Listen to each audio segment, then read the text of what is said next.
जय श्री कृष्ण, जय श्री कृष्ण, जय श्री कृष्ण। जय राधा रानी की जय, जय सिया रामचंद्र की जय, जय वैष्णो माता की जय, जय श्रीमद् भगवत गीता की जय, जय खाटू श्याम की जय। आज आमी श्रीमद् भगवत गीतार षष्ठ अध्याय ध्यान योग श्लोक 36 पाठ करছি।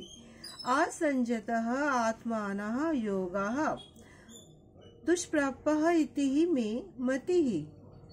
वैश्यो आत्मानः तु यततः शक्यो अभावत्तुम् उपायतः। অনুবাদ। এখানে অর্জুন বলছেন অসংযত চিত্ত ব্যক্তির পক্ষে আত্ম উপলব্ধির দুষ্প্রাপ্য, কিন্তু যার মন সংযত এবং যিনি যথার্থ উপায় অবলম্বন করে মনকে বশ করতে চেষ্টা করেন তিনি অবশ্যই সিদ্ধি লাভ করেন। সেটাই আমার অভিমত। তাৎপর্য হচ্ছে এখানে ভগবান এখানে আবার বলছেন কি মনকে সংযত না করে যোগে অনুশীলন করা কেবল সময় অপচয়। এখানে ভগবান আরেকটা উপায় মানে বলছেন কি অনেকে থাকে না সে ভাগবা বস্ত্র পরে হরে কীর্তন অথচ মনটা অন্যদিকে রয়েছে, কোথায় কি করবে, কোথায় কি দেবে, কোথায় কি পাবে সেই নিয়ে তার মনে রয়েছে। সেটা তো ঠিক নয়, তাই না? নিরন্তর ভগবানের অপ্রাকৃতিক প্রেমময় সেবা নিয়োজিত করে মনকে সংযত করা যায়। কৃষ্ণ ভাবনা অমৃত ছাড়া যে সেবা আর কিচ্ছু যেন নেই।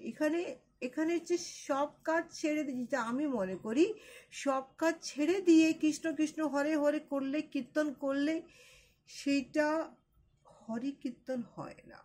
হরি কীর্তন হচ্ছে তোমার জীবনের দৈনন্দিন কর্ম যা আছে সেইটা করবে, তার সাথে হরিনাম করবে।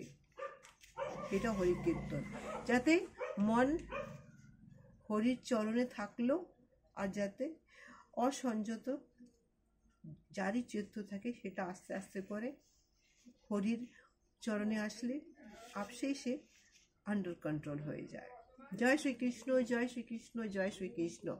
श्लोक 37। अर्जुन उवाचः अयतिः श्रद्धः उप्यतः योगतः चलतिः मनसः अप्राप्यो योगः संसिद्धं कामं गतिं कृष्णः गच्छति।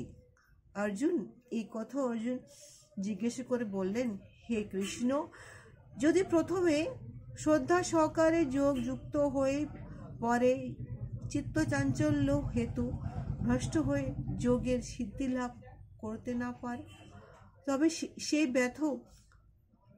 ব্যর্থ যোগের কি গতি লাভ হবে?